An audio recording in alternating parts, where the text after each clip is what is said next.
అనే ఇప్పుడు రాష్ట్రంలో ఎక్కడ చూసినా కాంగ్రెస్ మంత్రివర్గ విస్తరణ చేసి సామాజిక న్యాయం చేసిందని చెప్పి గొప్పలు చెప్పుకుంటుంది. ఒక గిరిజన బిడ్డగా మీకు సామాజిక న్యాయం జరిగిందా? గిరిజనులకి రేవంత్ రెడ్డి కాంగ్రెస్ గాడిది గుండు సినిమా ఇచ్చింది. ఒక 3 ఉదాహరణలు చెప్తా నీకు.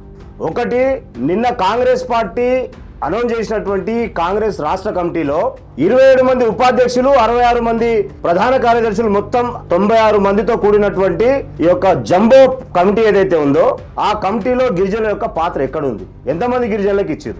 2, 4 దళితులకు మంత్రి పదవులు ఇచ్చారు. స్వాగతిస్తున్న ఒక గిరిజన బిడ్డగా మరి 10% ఉన్నాం గిరిజనులు, మరి మాకు ఒక్కటే మంత్రి పదవా? మరి మాకు 2 మంత్రి పదవులు ఎందుకు ఇవ్వలే?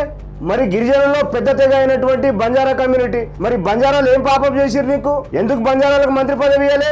3వది, లగచర్లలో గిరిజన రైతుల యొక్క భూములు లాక్కునే ప్రయత్నంలో దాడులు చేసి బేడీలేసి వాళ్ళకి జైలుకు పంపించినటువంటి నీచమైన చరిత్ర ఈ రేవంత్ రెడ్డిది, కాంగ్రెస్ పార్టీది.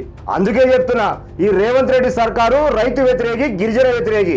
చివరగా, ఒకవేళ గిరిజనులు పదవుల కోసం కొట్లాడితే కుక్కకు బొక్కేసినట్టు ఒక డిప్యూటీ స్పీకరో, ఒక ఎమ్మెల్సీఓ, లేకపోతే ఒక కార్పొరేషన్ చైర్మన్, ఒక మెంబర్ ఇచ్చేస్తే పడుంటారని చెప్పి రేవంత్ రెడ్డి అనుకుంటుండొచ్చు.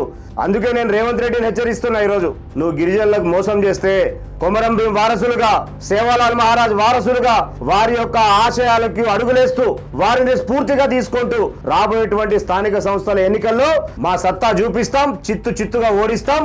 ఆట మొదలైంది. ఇక కాస్కో రేవంత్ రెడ్డి, ఖబర్దార్.